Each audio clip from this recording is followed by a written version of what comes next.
Yesterday, the International Monitoring Team, led by its site leader, Colonel Mahad Halim bin Khalid of Malaysia, facilitated the Basilan Provincial Government hosted initial meeting of the Armed Forces of the Philippines and the Moro Islamic Liberation Front. The parties were accommodated in the office of no less than the Provincial Vice Governor of Basilan, Honorable Al-Rashid Sakalahul. Vice Governor Sakalahul opened the floor by underscoring the vital role the International Monitoring Team has served in the Philippine government and MILF talks. In fact, the framework has been signed in your country because of your government system. Hopefully, this will be the beginning of lasting peace in our region. The governor said that the completion of the GPH-MILF framework agreement was due to the invaluable mediation efforts of the IMT being spearheaded by the Malaysian government. Colonel Damiti Harvest laid on the first agenda by saying, the general framework for peace had been signed, so the next step is for those who had warrants of arrest in the MILF side would be applied for the amnesty. T. Harris said the government has many projects, which are essentially material for socio-economic development, waiting in line for the region. But it is imperative that the amnesty must be applied first in order for this to push through. Commander Abbas Salung of the MILF in response said, probably the time we have been waiting for so long has arrived.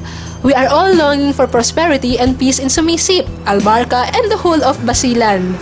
If there will be amnesty, there will be no more hurdle. If we can all talk face-to-face without fear, that would be very pleasant, he said.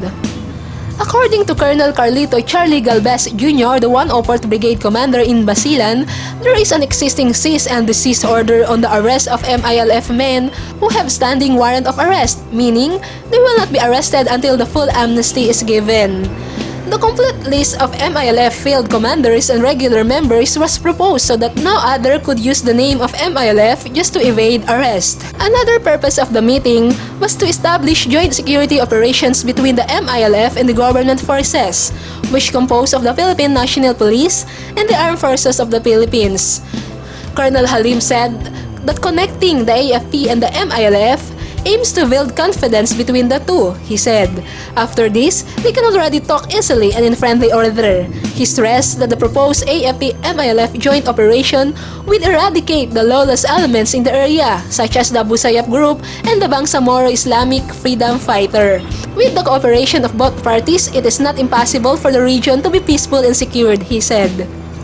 Colonel Galvez, on the other hand, closely talked with Commander Abbas of the MILF and explained that the only significant problem they have now is the existence of Abu Sayyaf.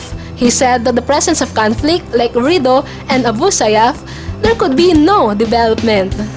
Finally, it was suggested that the MILF field commanders will be in charge in securing the area of their responsibility, while the government forces will secure outside. Security is vital for keeping the peace that would sustain economic activity in the region, and at the same time, reduce the perceived risk in infusing capital from outside investors that is tantamount to its growth.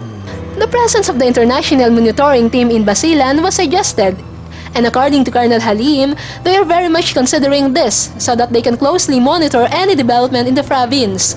The suggested location would be in Pabiawan, inside the 104th Brigade camp. However, Colonel Halim was hesitant that the MILF would perceive this as bias to the AFP.